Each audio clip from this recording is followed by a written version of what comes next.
excellent début un excellent week-end. Aujourd'hui, on va parler d'une thématique extrêmement importante. Aujourd'hui, on va toucher une thématique extrêmement importante qui est les finances personnelles et ça va nous permettre de préparer ce pan aussi pour l'année qui arrive. D'accord, on a beaucoup parlé de résolution, on a beaucoup parlé de préparation, on a parlé de beaucoup de choses. Et aujourd'hui, on va parler un peu de finances personnelles, d'accord, de tes résolutions par rapport à tes finances personnelles. La Bible dit que à tes résolutions répondra ton succès, d'accord. Et une des choses qu'on a commencé à faire en préparant cette année, pour ceux qui ont le journal de préparation, c'était de remplir la partie financière, d'accord. Beaucoup ont pris le temps de remplir cette partie qui est une excellente façon de préparer l'année, ok. Et je vais revenir sur certains points importants dans cette rubrique livre qui vont nous permettre en fait d'amplifier cet aspect de la préparation de cette année. Donc, l'une des choses avec lesquelles je veux vraiment introduire ce temps d'entrée de jeu et qui est vraiment que j'ai vraiment fortement eu à cœur de partager avec vous, c'était, vous savez, la victimisation. Je me suis rendu compte que beaucoup d'entre nous, quand nos situations financières nous frustrent, ou alors même de façon générale, les événements de la vie nous frustrent, une des choses qu'on va faire, c'est qu'on va se positionner en victime. Hello, Anne Judas, comment vas-tu? Une des choses qu'on va faire, c'est qu'on va se positionner en victime, d'accord? Beaucoup se positionnent en victime en ce qui concerne la gestion de leurs finances personnelles. Et l'une des premières résolutions que tu dois prendre cette année, s'il te plaît, c'est de quitter la catégorie des victimes. Cette année, si tu veux changer ta situation financière, l'une des résolutions que tu dois prendre, c'est de refuser d'être une victime. Souvent, on se plaint.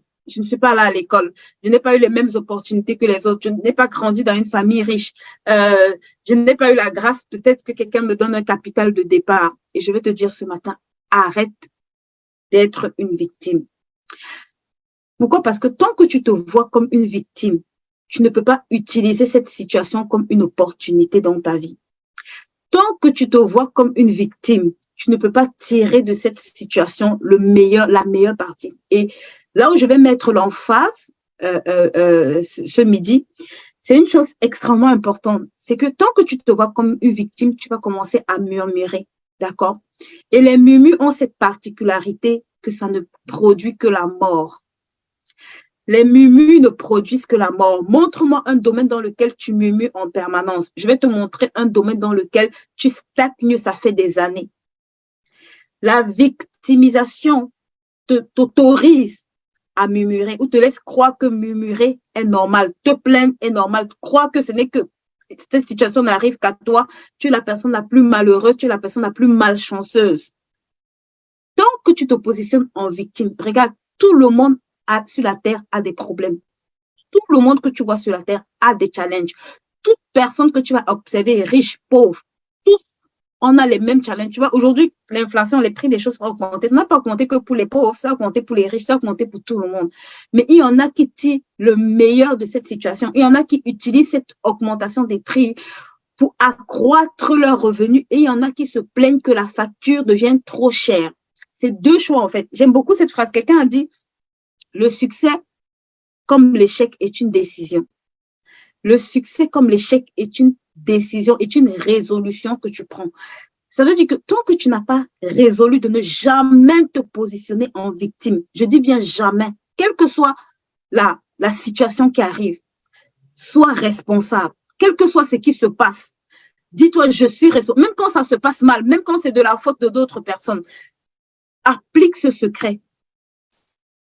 J'ai envie de dire, prends la responsabilité ou alors prends l'engagement de ne jamais te positionner en victime, de ne jamais te regarder en victime. Vous savez, l'une des choses qui nous maintient parfois dans les challenges financiers, c'est le fait qu'on se regarde en victime. C'est le fait qu'on arrive dans cette situation, on ne se demande jamais quelle est l'opportunité, qu'est-ce qui peut sortir de bon dans cette situation. Est-ce que ce n'est pas un chemin, est-ce que ce n'est pas un détour pour que j'arrive à Canaan? J'aime bien dire qu'il n'y a pas de Canaan sans désert et sans l'Égypte, en fait. Ça veut dire que toutes les situations qui, au départ, te frustrent, toutes les situations qui te peinent, toutes les situations de douleur, tu dois te permettre de pouvoir arriver à Canaan. Ça veut dire dans la terre promise. Ça doit pouvoir te permettre de tirer le meilleur de toi. Ça doit pouvoir te permettre d'extraire le meilleur de toi, en fait. Mais pour ça, il faut que tu refuses de te positionner en victime. Il faut que tu refuses de te regarder comme une victime. Il faut que tu choisisses aujourd'hui que le camp des victimes n'est pas le camp dans lequel tu vas élire domicile. Il faut que tu refuses cette position-là. Les gens vont te dire, ah oui, c'est parce que tu es en Afrique que si tu as un business, ça ne marche pas, les gens n'achètent pas en Europe. Refuse ça. Il y a des gens qui sont en Afrique qui exportent leurs produits, qui font des chiffres d'affaires des millions à l'extérieur. Refuse d'être une victime, s'il te plaît. Refuse de te positionner en tant que victime. Je vais prendre une histoire qui va beaucoup te parler et c'est l'histoire du peuple d'Israël, d'accord? Israël était un peuple qui avait vu tellement de miracles de Dieu, tellement de prouesses de Dieu. Mais quand Israël est arrivé au désert, quand les difficultés ont commencé à s'intensifier, quand la douleur de la famine a commencé à s'intensifier, quand beaucoup de choses ont commencé à se passer, ils avaient complètement oublié le Dieu de miracles qu'ils servaient. Ils se sont positionnés en victime et ils ont commencé à murmurer. On aurait dû rester en Égypte. On aurait dû rentrer manger les concombres. On n'aurait pas dû traverser la vallée. Si on était resté là-bas, on serait probablement bien. Et c'est ce que beaucoup d'entre nous ont fait. Right? C'est que quand tu es chez un employeur, parfois tu te plains. L'emploi ne me plaît pas. Le travail ne me plaît pas. Oh là là là. Toute une série de choses. Et maintenant, quand tu quittes de là et que tu vas commencer à entreprendre et que tu te rends compte que c'est encore plus difficile l'entrepreneuriat, tu commences à te dire, ah, j'aurais dû rester là-bas, j'aurais dû rester, non, non, non. Toute situation qui t'entraîne à te positionner en tant que victime, toute situation qui t'entraîne à te plaindre. Est-ce que vous pouvez m'aider à taguer des personnes, à partager ce live, s'il vous plaît? Toute situation qui t'entraîne dans les murmures va te maintenir dans le statu quo et va te maintenir dans la pauvreté et va engendrer la mort, même j'ai envie de dire. Donc, ça concerne tes finances, ça concerne tout autre domaine de ta vie. Vous savez, moi, à un moment donné, je me suis rendu compte qu'il y avait des domaines dans lesquels je me plaignais énormément jusqu'à ce que le Seigneur commence à attirer mon attention. Et c'était très compliqué, en fait, parce que je ne me rendais pas compte. Et dans la plupart des cas, parfois, on ne se rend pas compte. Et quand il a commencé à me dire tous les domaines dans lesquels tu te plains tout le temps, tu es en train d'engendrer la mort. Pourquoi? Parce que la vie est au pouvoir de notre langue. Ça veut dire que la Bible dit que c'est de l'abondance du cœur que la bouche parle. Ça veut dire que quand ton cœur se plaint par rapport à une situation, ce qui va sortir de ta bouche, il y a de fortes chances que ça ne puisse pas être contraire aux pensées de ton cœur. Ça veut dire que tu es en train d'appeler la mort sur cette situation-là. Tu es en train de causer la mort dans cette situation-là, toi-même, avec tes murmures, avec l'amertume, avec tout ce que tu... Ah non, pourquoi ce n'est qu'à moi? Pourquoi ce n'est que moi? Pourquoi il n'y a que moi? Cette situation... Arrête ça, en fait. Toutes les personnes que tu vois aujourd'hui évoluer, c'est des personnes qui ont traversé des difficultés. Mais c'est des personnes qui ont su transformer ces difficultés-là. Et l'un des paramètres que je me suis rendu compte souvent dans les finances personnelles, qu'on ne fait pas assez attention ou dont on ne parle pas souvent assez, c'est que parfois c'est tes difficultés même. En réalité, c'est ça, c'est que ce sont tes difficultés même, tu vois, dans ce domaine-là, qui vont te permettre de pouvoir, j'ai envie de dire, accéder à un certain palier. Ce sont les challenges que tu vas traverser ou les frustrations que tu vas traverser qui ont un impact significatif dans ta vie financière. Parfois, les gens cherchent des idées et j'ai envie de te dire, mais en fait, la meilleure idée que tu as, c'est tes frustrations.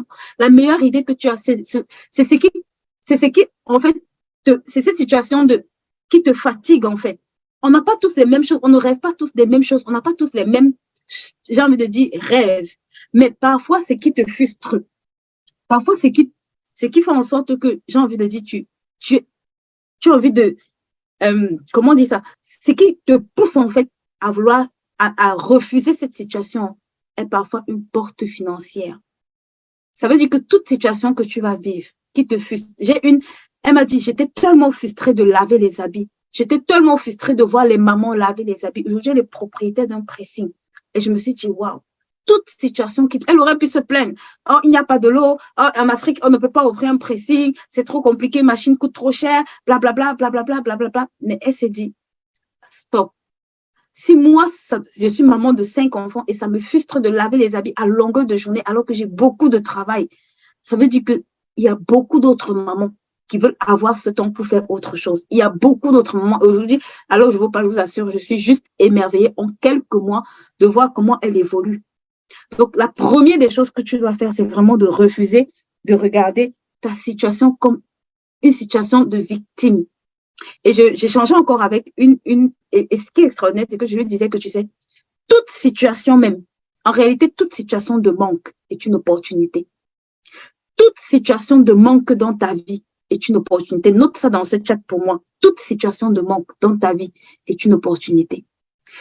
Toutes les situations de plainte de d'autres personnes est une opportunité. Quand les gens te disent que je n'ai pas d'argent, ils sont en train de te donner un message. Les gens te disent il n'y a pas de logement. À Douala, il n'y a pas de logement. Les gens n'arrivent pas. Oh, il n'y a plus de logement. Ils sont en train de te donner un message. Ils sont en train de te donner une opportunité. Sauf que beaucoup se positionnent en tant que victime et non en tant que résolveur de problèmes. Beaucoup se positionnent en tant que les personnes, beaucoup vont se positionner du mauvais côté, ça veut dire la victime. S'il te plaît, si tu fais ça, je te dis, les victimes se plaignent tout le temps. Interroge quelqu'un qui se positionne comme une victime. Elle va te citer toute la liste des excuses pour lesquelles elle ne fait pas des choses, mais elle ne va jamais te citer une opportunité qu'elle voit. Et ça, c'est exactement le moyen de créer la mort. Je veux reprendre l'exemple que j'ai pris, celui du désert. Vous savez, quelque chose d'extraordinaire, c'est que même quand ils sont quittés, quand Dieu veut te donner la terre promise, regarde, il a envoyé Caleb et Josué en exploration, right? Ils sont allés voir, ils étaient 12, ils n'étaient pas 10. La deuxième chose quand tu es victime, c'est que tu as une mauvaise perception des choses. Ils étaient 12, mais sur les 12, il n'y a que 2 qui ont vu que dans ce pays, il y avait de lait et le miel. Tous les autres ont vu exclusivement des géants. Tous les autres se sont positionnés pour voir des géants. Ils ne voyaient que des géants. Et à cause de ça, tous sont morts dans le désert, en fait. Il n'y a que les 2 qui avaient vu la terre promise, Josué et Caleb, qui sont entrés à Canaan. Il n'y avait que ces 2-là qui sont entrés à Canaan. Ce que je te dis est extrêmement important. Ça semble être peut-être banal, mais c'est la cause de beaucoup de statu quo dans nos situations, de beaucoup de choses qui ne changent pas. S'il y a une résolution que tu dois prendre cette année, je t'en supplie, prends la résolution de ne plus jamais être victime. Quelle que soit la situation, dis, positionne-toi en solution. Tu sais, au Noces de Canaan, ce qui s'est passé, il manquait du vin. Tout le monde était assis, le manque du vin. On allait voir Jésus, j'ai envie de dire, mais Jésus avait aussi soif. Mais c'était le seul qui était une solution, en fait. Le reste, ils étaient des consommateurs. En 2023, quelle que soit ta situation, quitte le camp des victimes. Regarde cette situation comme une opportunité. Ça, c'est la première des choses. Tu veux changer tes finances. Regarde toute situation que tu traverses comme une opportunité. Qu'elle soit favorable, qu'elle soit défavorable, c'est une opportunité. Tu sais, dans les 7 années de vaches maigres et les 7 années de vaches grasses, dans les 7 années de vaches grasses, il semblait avoir les opportunités, right? Il semblait avoir une opportunité. Tout le monde a été dans l'opulence.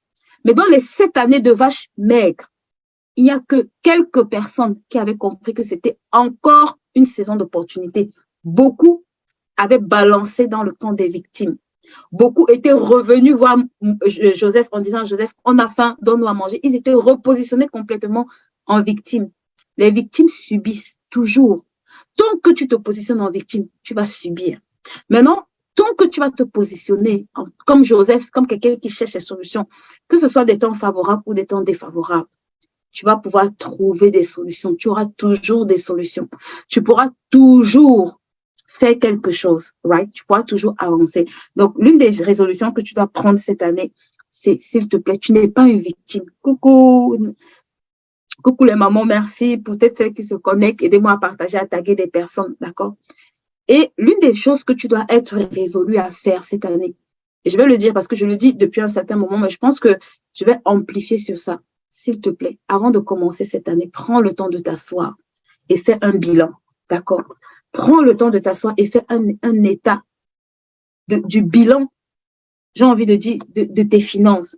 Ne commence pas ton année. C'est pas parce que tout le monde a déjà commencé l'année, il y a des choses que les gens font. Les gens font beaucoup de choses, right? Mais toi, j'ai envie de dire, prends le temps de mettre de bonnes fondations avant de construire. L'année est en train de commencer. Prends le temps de déposer de bonnes fondations. Et l'une des recommandations avec lesquelles je veux te laisser pour ce live, prends le temps de faire ton bilan financier. Prends le temps de le faire. Si tu ne sais pas de quoi je parle, regarde, ce livre, Mes finances personnelles, ma première entreprise, c'est un livre qui va t'aider, right? Ici, tu as la partie pratico-pratique dans mon journal de préparation. Ça va t'aider également, ok? Je veux que tu fasses ces choses-là. Je ne veux pas juste que tu écoutes. Souvent, l'une des choses, c'est que il y a beaucoup de choses qu'on écoute et après, on refait et on va dormir. C'est la meilleure façon de rester au même niveau. Cette année, si tu veux des résultats, tu ne peux pas avoir des résultats involontaires. J'aime beaucoup dire, tu dois tuer le hasard. Tes résultats sont le choix des décisions, conscientes ou inconscientes. Ça veut dire que si tu es inconscient, tu auras des résultats inconscients. Si tu fonctionnes consciemment, tu auras des résultats voulus. Donc, l'une des choses que tu dois faire en plein début de cette année, laisse que les autres avancent. Ce n'est pas grave, tu n'es pas en retard. Prends le temps cette année, assois-toi. Et j'ai envie de te dire, fais un bilan financier, d'accord? Quel est l'état de tes dettes? Quel est l'état de ton patrimoine? Quel est l'état de tes avoirs? Quel est l'état de tes comptes? Quel est l'état de tes comptes bancaires? S'il te plaît, prends le temps de faire ce travail. Ça va te permettre de comprendre en fait quelle est ta situation. Parce que si tu ne connais pas quelle est ta situation présente, comment est-ce que tu vas améliorer ou alors changer ta situation si tu ne comprends pas un certain nombre d'éléments qui handicapent ta situation présente? Prends le temps de faire ce bilan, d'accord? Si tu ne sais pas comment le faire, on est dans la rubrique livre. Prends le temps de lire ce livre pour ceux qui l'ont, d'accord? Et prends le temps de planifier ton année financière, s'il te plaît. Prends le temps de le faire en profondeur. Et j'ai envie de dire, prie même. Prie pour 7 ans. Prie pour que pendant 7 ans, le Seigneur te révèle beaucoup de choses. Il y a des choses que parfois tu connais, il y a des choses que parfois tu ne connais pas. Et c'est quand Dieu va mettre le doigt. Et ça, c'est pas une bonne chose. Ça, c'est pas un bon comportement. Quand tu auras fini de faire, il y a des choses qui vont devenir plus claires. Je disais à une jour où, ce début d'année, quand j'ai refait mon journal de préparation, je lui ai dit que c'était devenu tellement clair. J'étais moi-même étonnée, en fait, de connaître avec clarté, un certain niveau de clarté, ce que j'avais à faire cette année. Donc, c'est vraiment important. Pourquoi? Parce que ce n'est pas la quantité d'argent que tu gagnes qui est important, c'est la qualité de l'argent que tu gagnes qui est important. Ça veut dire que quelqu'un peut gagner très peu et accomplir beaucoup de choses. Toi, tu peux gagner beaucoup et ne rien faire avec. Ce n'est pas la quantité, ce n'est pas tant la quantité d'abord. Ce qui importe, c'est d'abord, est-ce que tu sais ce que tu vas faire avec cet argent? Tout argent qui n'a pas de destination.